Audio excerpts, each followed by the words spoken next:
Imran Khan او د هغوی سره راتلونکي مل هیئت افغانستان ته ښه راغلاست. خدای مو راوله. تاسې راتګ نن په هغه حالت کې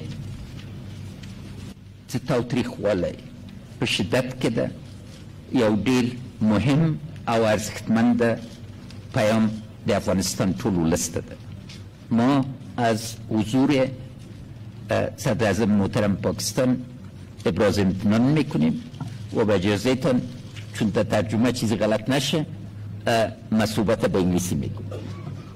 Mr. Prime Minister, your coming here is historic. Our common objective is to take a leap of faith to overcome the distrust that has haunted our relationship. We've come to an understanding that a shared vision regarding cooperation is not only essential for relations between Pakistan and Afghanistan, but a harbinger of regional cooperation, connectivity. Our focus, our common focus, and what inspires us both is poverty eradication, empowerment of citizens of our countries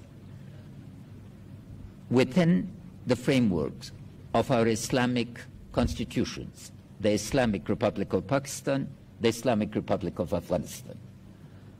Respect for our Prophet, peace be upon him, is in the blood and mind of every Muslim, and as I brought to your attention, over 1,000 years review of literature in our history shows nothing but respect. There is not a single joke that you can find, because the Prophet's life and his tradition, his seerah, embodies the perfect Muslim's behavior, and as a guide to all of us, I'd like to thank you and assure you of our cooperation in making sure that our Occidental counterparts understand that positive freedom and negative freedom need to be differentiated. Negative freedom is a freedom, the exercise of which hurts other people.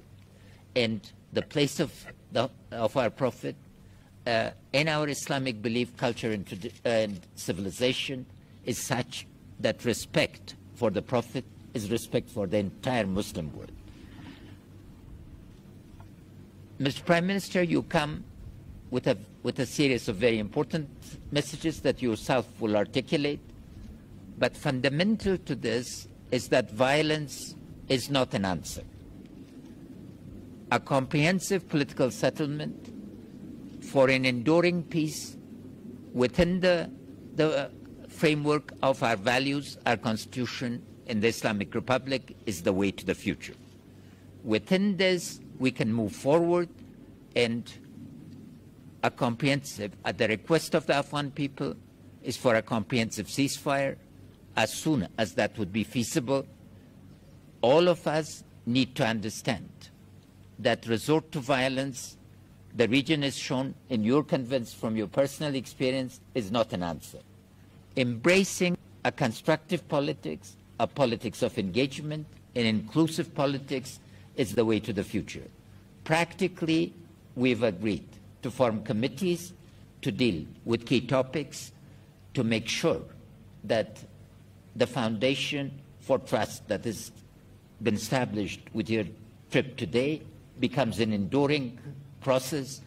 And I would also like to inform the media that it would, within a short period, I would be honored to accept your invitation to visit the Islamic Republic of Pakistan. Thank you for coming, and thanks to all your colleagues for their very productive and constructive engagement. Mr. Prime Minister. Bismillah ar-Rahman ar-Rahim. Iyaka na'budu wa iyaka nasta'in. President Ghani, first of all, thank you for your invitation to visit Kabul. I had been planning for at least 50 years to visit Afghanistan and Kabul. but it never happened. So I'm pleased that you invited me and I had an opportunity to visit this historic city. I know all about the history of Afghanistan, and I noticed that you know a lot about the history of Pakistan and what is India. So we are both students of history, and therefore Kabul is one of those cities which are of immense interest to us and Afghanistan.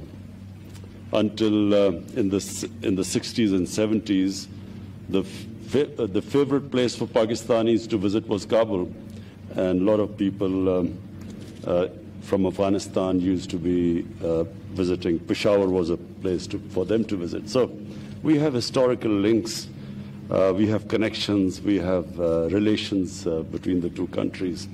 So the whole idea of coming at a time when violence is increasing in Afghanistan is to assure you, Mr. President, that we, the people of Pakistan, the government of Pakistan, have only one concern, and that concern is what you are feeling in Afghanistan, that we want peace. We feel that people of Afghanistan have suffered for 4 decades, and if ever a human community needed peace, it's Afghanistan, and it is now. Pakistan played its role in getting first the Taliban to talk to the Americans, and then the intra-Afghan dialogue. And we noticed with concern that the level of violence, despite the talks in Qatar, despite the talks, the level of violence is rising. So my idea of choosing this time to come was to assure you that Pakistan will do everything, whatever is possible, we will do to help reduce this violence and, in fact, move towards a ceasefire. We have formed committees, as you've said. The idea of committees is to ensure that there's communication between us, between our security agencies. Whenever you feel that there's somewhere Pakistan can help in reducing the violence, please let us know. We assure you that whatever possible within our grasp, within our reach, whatever we can do, we assure you that we will be doing our utmost to reduce this level of violence. Pakistan is the country after Afghanistan which is most interested in peace in Afghanistan. And the reason is the tribal areas of Pakistan, what was the ex-FATA, which has now got merged into Pakhtunkhwa. The ex-FATA region, the tribal areas, were devastated by the war on terror. Half of the population was internally displaced. Their livelihood was badly affected. Billions and billions of rupees of damage was done there. And so the best way we can help those people and people on both sides of the border is if there is peace and there's trade, there's connectivity. So Commerce Minister had very fruitful talks in the past 3 days. We hope that this trade and connectivity will increase between the two countries. And for that, it is imperative that the level of violence goes down. So I repeat again, Mr. President, that the whole objective of this visit is to build trust, to communicate more, to assure you that wherever you need our help, we will be more than your expectations, we will be, inshallah, helping you.